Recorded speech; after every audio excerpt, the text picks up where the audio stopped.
You're listening to the Veterinary Innovation Podcast.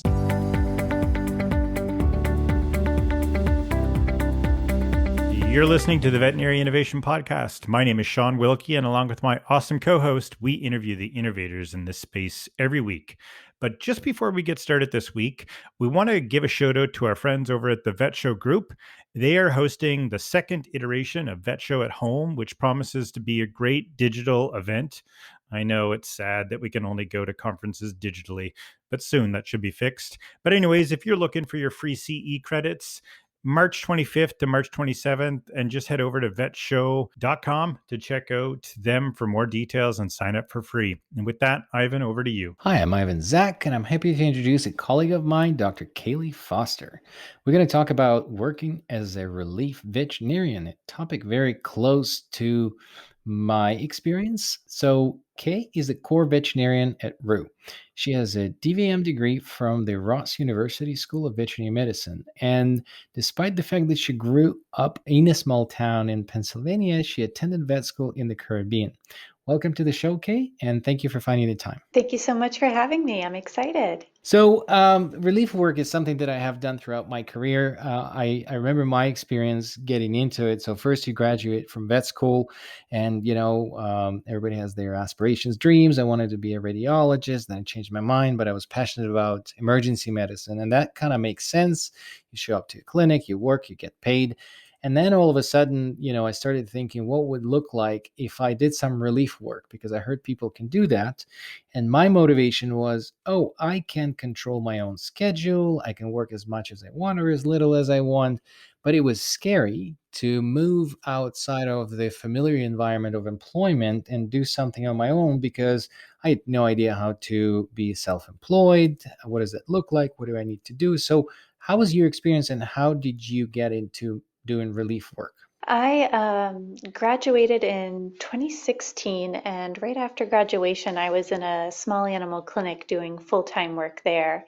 And I admit I'm a bit of a grass is always greener on the other side person. So I was like you, after so many years, I did start to get a little stir crazy, kind of wondering what other clinics might look like, how they do things, what my day might look like if I did something different with my career. And I kind of had all of that brewing in the back of my head. And then, like for so many of us, COVID hit and all of our worlds got turned upside down. So that kind of turned on to the burnout aspect of it. So in August, I changed from doing full time in a regular small animal practice to doing full time relief work through Roo. So it's essentially this platform I use to get all of my gigs and my shifts. I'm here in Houston, Texas, so that's really what I primarily work, or where I primarily work in. Roo, the platform itself, is also available in a few other cities in Texas, as well as California too.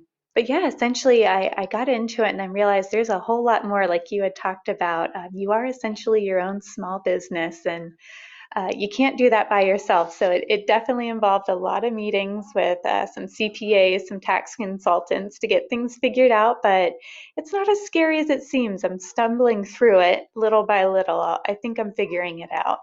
It sounds like relief veterinarian could be a bit of a gateway drug to becoming an entrepreneur, because at least that's what happened with you, Ivan. I use different drugs.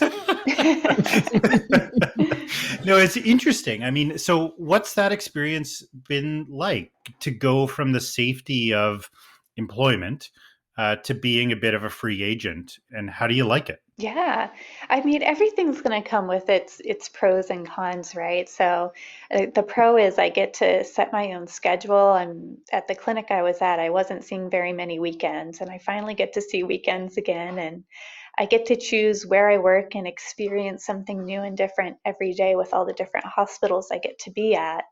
But at the same time, here comes this thing that at first was a little bit overwhelming. I had to set myself up as my own business, pretty much an LLC, figure out how that works with taxes.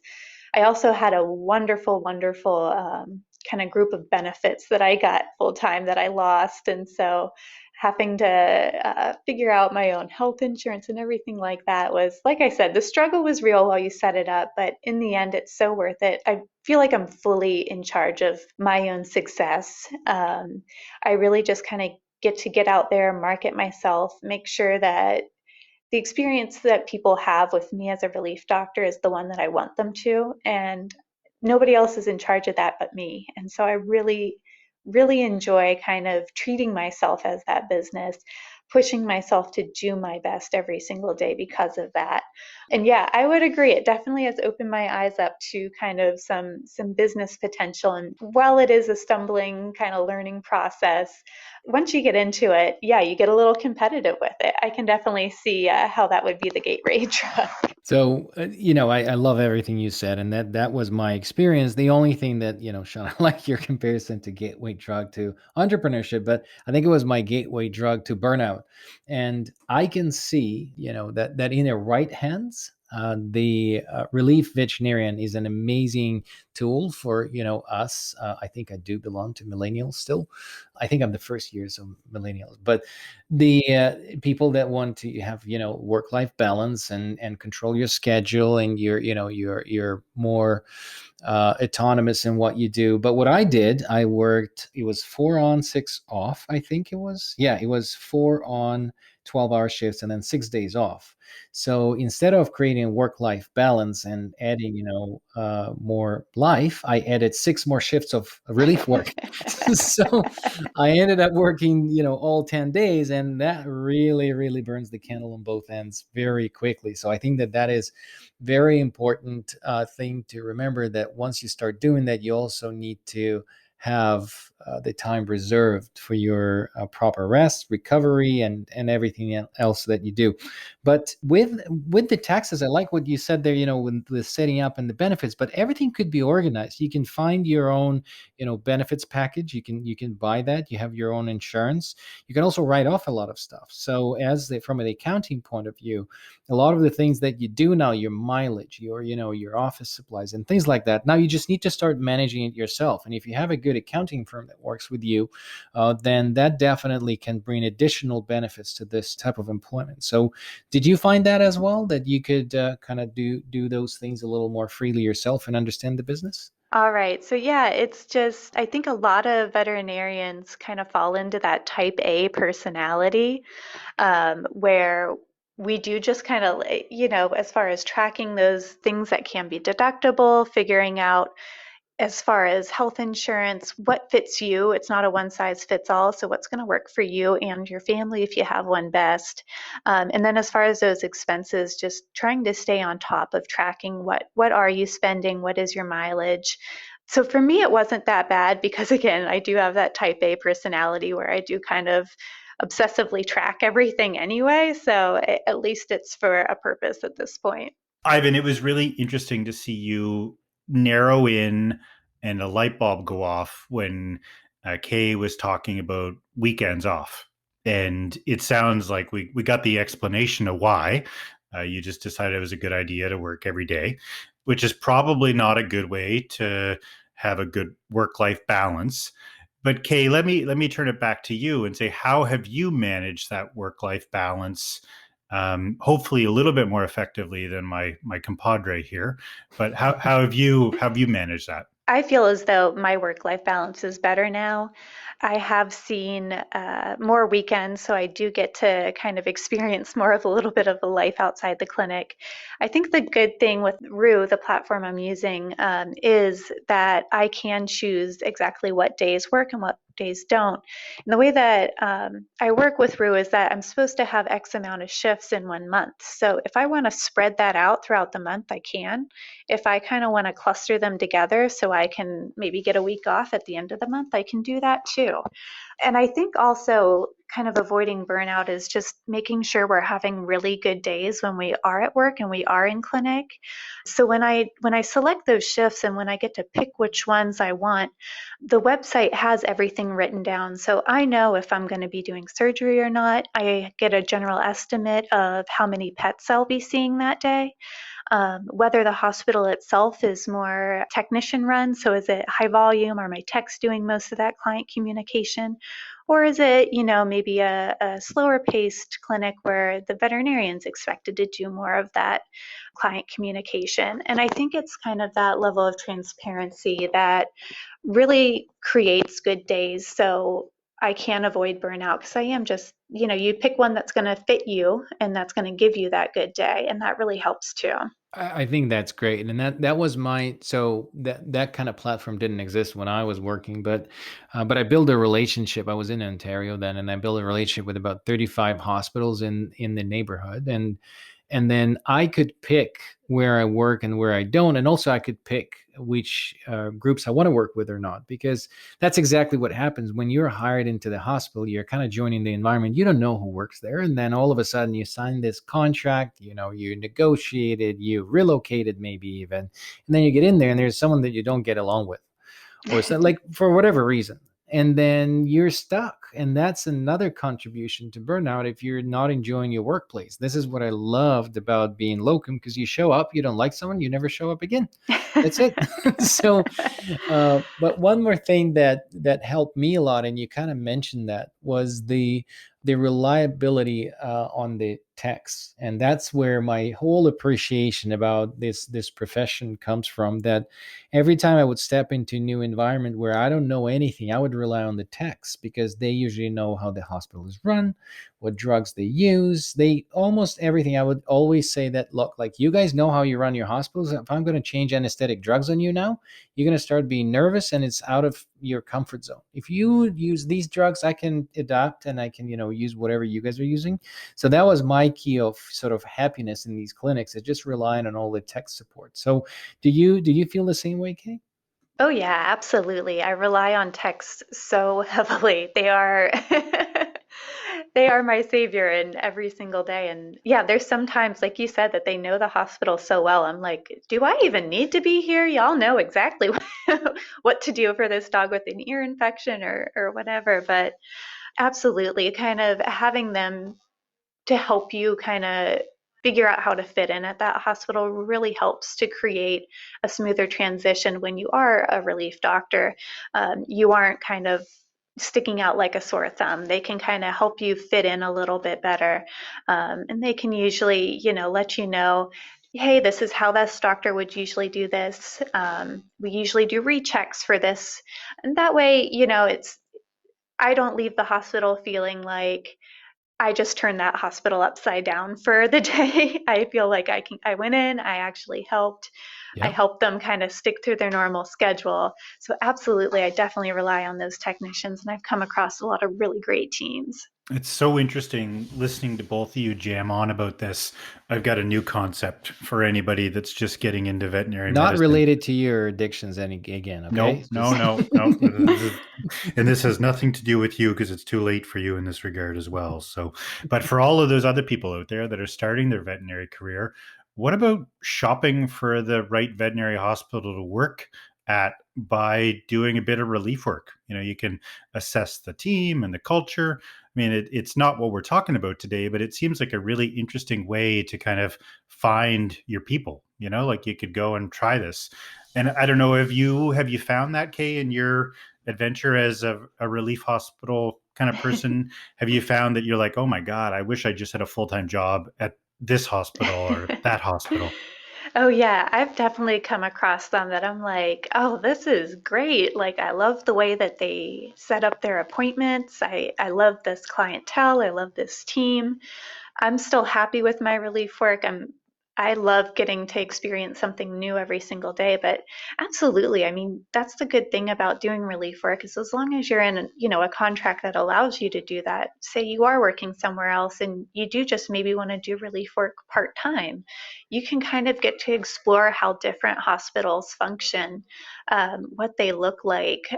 You get to learn an awful lot, because I think when you're you are in the same hospital over and over again, things get repetitive and we kind of forget to reach out to our colleagues and see how they're doing things differently and get those tips and tricks. So absolutely, it's not something that you have to, fully commit to and do full time.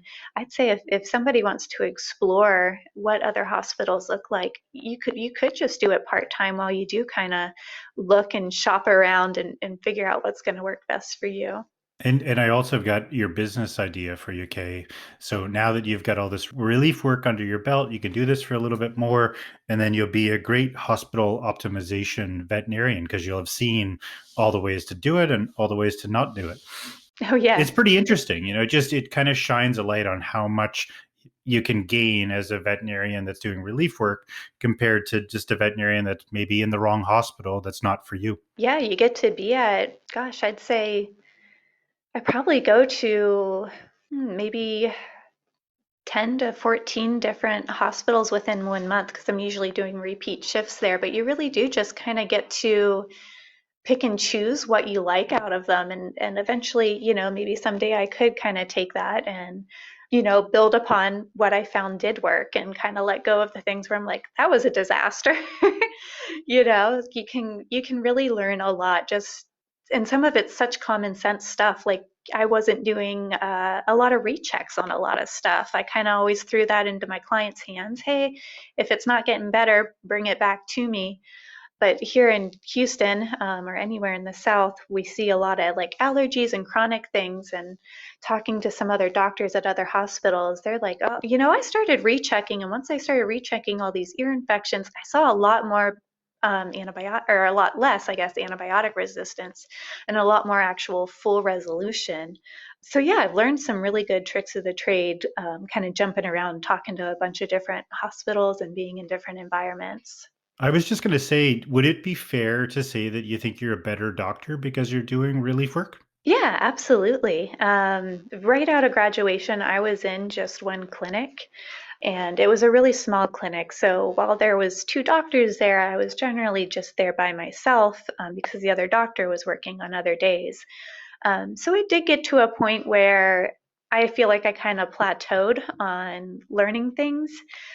Especially, I've always been really confident in medicine. I'm not much of a scalpel jockey, though. I'm really hesitant about surgeries. So, kind of being in these other hospitals that can do these more aggressive surgeries and things like that, it's been a really cool learning experience. I've definitely gotten to get back on the ball rolling when it comes to furthering my education and really using every day as an opportunity to learn in hospital. Yeah, that definitely resonates with me and reminded me about the one relief work that I'd done for a long period of time. It was in small town in British Columbia, Powell River. There was two hospitals, and one of the guys had a stroke. And basically, two owners, and there's a small town. You can get there only by ferry. So I worked almost for a year there doing relief work for this guy. And it was what I found out is that in his hospital, because there's two guys and they hated each other. Two vets in town hate each other. So they would never, and there's no one else to go to. There's no emergency hospital. So one guy hated the other guy more. And whenever his clients would go to the other guy, he would literally take their record, it was paper records, and put it in the shredder and say, these guys are never welcome here. So there was 0 second opinion in that hospital for like Shout out to Powell River, right? But it's true. This is what was happening. It was crazy because if you would end up in the clinic like that, working with someone who never did the CE, no continuous education, and his opinion was the only one, if you go to the other guy, will shred your record, then you can't learn much there. But Shawn, you also reminded me about, gaining more experience and learning how to optimize clinics about this one guy that worked in multiple clinics as a relief vet and then built this thing called SmartFlow that optimized about 700 clinics all over the place. So I appreciate you pointing that out. I want to do this thing. We're kind of getting to the end, but I think that what would be very helpful, Kate, you're fresh in this, and let's make a quick, and I'm going to put you on the spot, quick checklist for a relief work veterinarian. What do we need? If I'm working right now in the clinic or I'm a new grad and I'm afraid to do it, what is the checklist? What are the things, let's call like 5 things that we need to do to start working as a relief vet? Ooh, that is a good one. Okay, so 5 things you need to do. I would say first you need to set yourself up as an LLC. You have to think about that in both, you're doing that for taxation purposes and also for liability purposes. So first thing I did was I set myself up as an LLC. Second thing is I opened my own business bank account.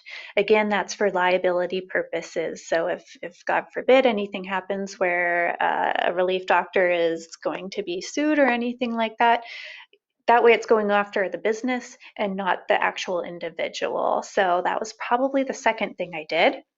I networked the best I could with all the local hospitals, really got my name out there, and really have been kind of focusing on making sure, like I said, that they have just this great experience. So they want me back. So really kind of getting out there, networking with other hospitals. Ooh, now I'm coming up short. We got three. Sign up for Roo. Sign up for Yeah. Roo. Yeah, absolutely. If you're in Texas or California, find your platform and then you don't have to network quite as hard. So find that platform. And 5, get out there and just have fun. Start exploring and seeing what you like. I'll add a 6 and manage your schedule so you don't burn out. There, So yes. that's important. Okay, it's been a pleasure. We ran through 22 minutes very quickly. We have these 2 questions that we ask at the end. One of them is there a TED Talk? Is there a book or anything that inspired you recently that you would like to share with our listeners? Ooh, that's a good one. It could be our podcast. No, it can't be. Come on now. Hey, you have to get your name out there, right? Absolutely. Let's see here. I think as far as inspiration goes, I'm going to go with I've been listening to some of the VETGirl podcasts on Spotify and some of her continuing educations. And specifically, there's been some great behavioral ones. So I've been super into behavior lately, and I've also gotten fear-free certified. So that's kind of another super inspiring thing to do. If anybody's trying to take their own practice, whether it's the hospital or the individual up a notch, don't forget to get into it's not all just about the kind of physical body science that we do, but get yourself into some behavioral stuff. I always get so inspired when I get to do that. Shout out for our friend Justine. I was just talking to her yesterday. Yeah, that's great. And the last question is another innovator that you've run across in the veterinary space that you think that we should have on our show. Ooh. And it can't be Justine because we already invited her. She's already been invited. I'll do a shout out to a Dr. Smith of Clear Lake Animal Hospital, which is kind of a suburb here in Houston, who is really kind of working hard to keep her clinic. She's one that I do a lot of relief work. She's the main doctor there. But watching her work with the technicians is always really inspiring. She's really great at pushing them to constantly be learning something new. So I'll shout her out, I guess. Thank you so much for listening to the Veterinary Innovation Podcast. If you want to hear about our new episodes, please follow us on any social media channel. Also, you can check out our website at veterinarynnovationpodcast.com. See you next week.